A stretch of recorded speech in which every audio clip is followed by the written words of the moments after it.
Good morning, folks. Yet another weekend rush. I'm late for getting this video out. Run, but welcome to Guitar at Home with Remy. Foolish me decided that, sure, let's just go to Guitar Center and play around with some Strats and, just see what's out there. Rather than doing that online where it's a lot safer and I'm less likely to spend the money. So, what happened is I wound up with this guy. This is, let's see if we can, this is an American Special Strat, obviously. And it's an older one. I want to say 2009, but I haven't looked up the serial number. I'm just going based on when they said when I was seeing this combination of colors and pickups. Seems to have been 2009. Cats down here, and basically it was the same price as an on sale player series, and I'm like, well, what am I gaining by going used versus new? And I think this is something that a lot of us struggle with, because the used market for what used to be a high-end guitar 10 years ago, 15 years ago,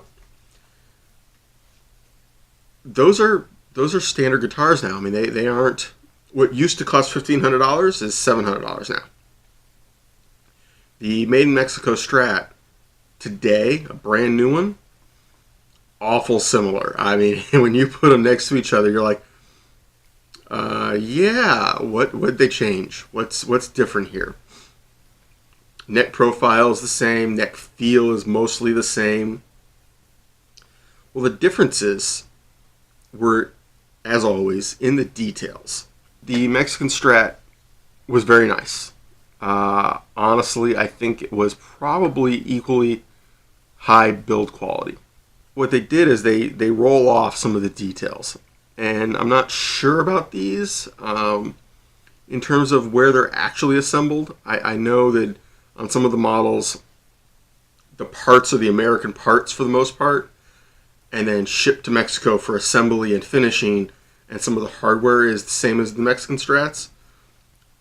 But otherwise, it's the little details. It's things like the rolled edges on the neck. Now, yeah, you can do that yourself. Don't have to. It's done. A professional luthier did it. Different pickups and so on and so forth. For me, the difference was, one, the neck being already good. Both of them were going to need a little fretwork, in my opinion. This one actually has had a refretting, and whoever did it was basically lazy. They did a good job on the actual frets on the face, on the neck, but they didn't do a good job on the edges, really. You can definitely see that they snipped them, and they kind of hit it with a file, and that was it. They didn't clean it up real well. So once it's acclimated to my house, as opposed to Guitar Center's ambient humidity and temperature, I'm going to redo the edges of the frets. I'm going to polish everything up. Be good to go. It needs new strings too. It won't stay in tune. The strings are pretty shot. They look good, but they're done.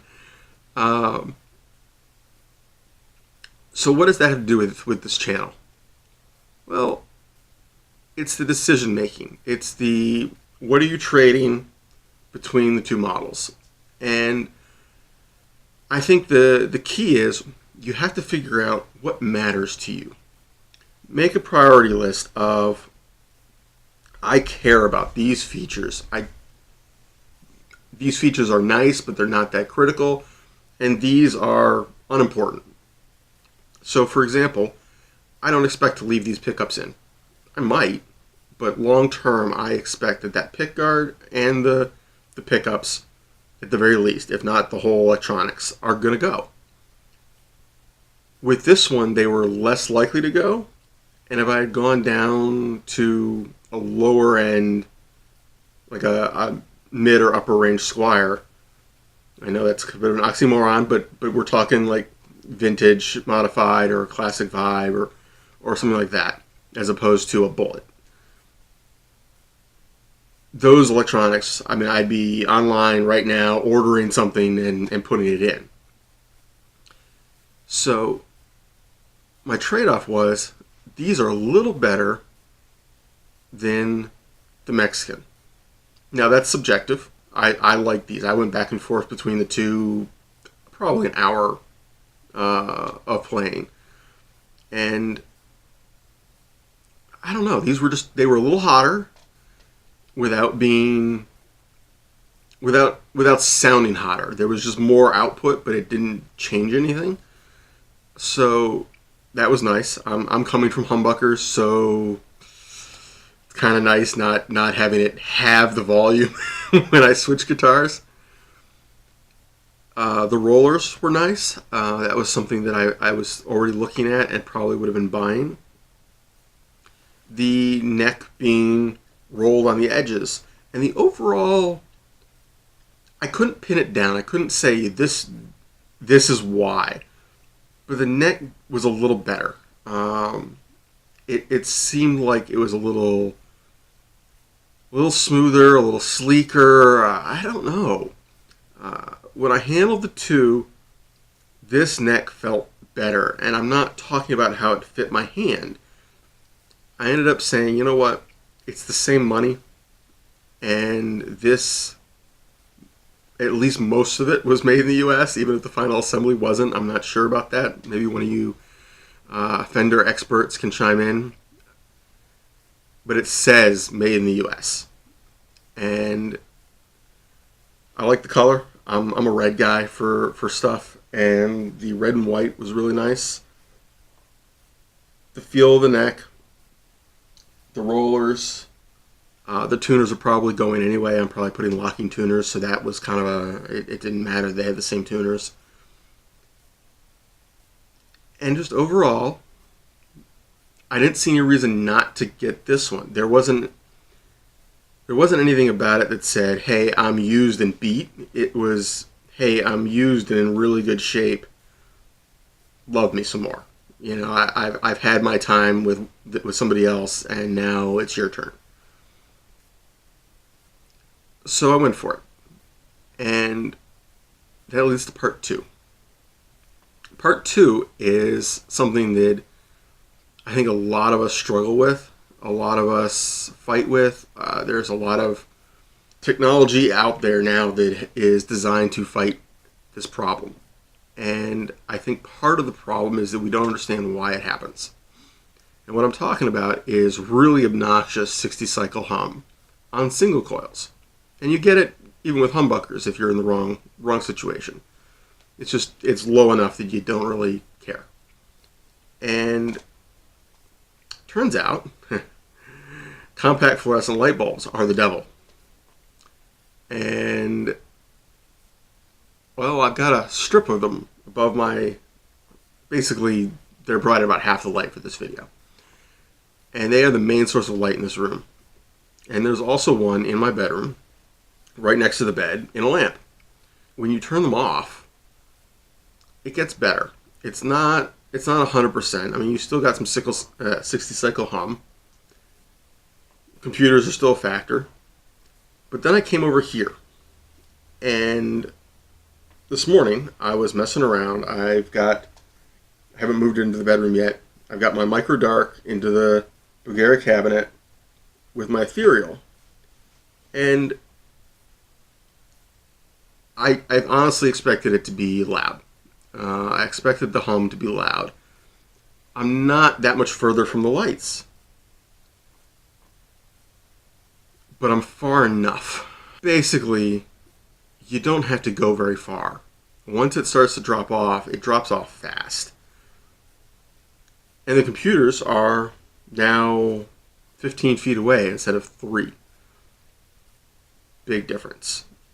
So it was quiet. I honestly put it in position 1, and no significant noise, to the point where I'm honestly considering leaving the pickups, because the reason I was going to change the pickups was the noise. I was going to put in a set of noiseless, the Fender noiseless models, or there's a couple other brands that offer I don't even know what they're calling. Different companies have different terms for it. It's got a second coil, but it's not actually a humbucker. It's just there to cut the noise. It's not adding to the signal. And I'm not quite sure how they do that, but they sound like single coils without the hum. And that's what I was after. I mean, the whole purpose of this was to get a single coil guitar as opposed to the two humbucker guitars that I normally use.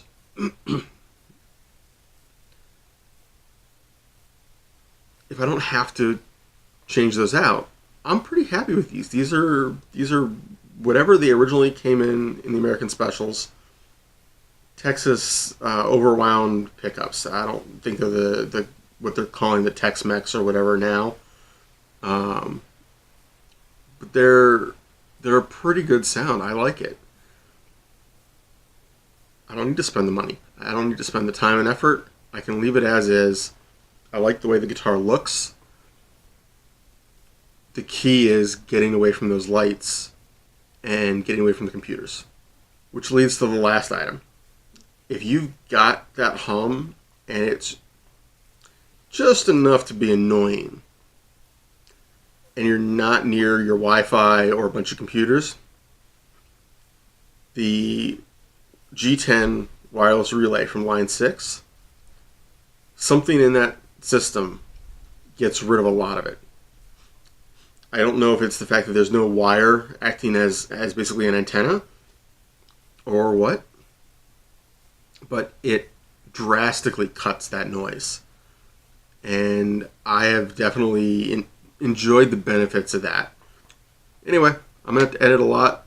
23 minutes on the clock. So have fun. Keep playing. Take it easy, guys.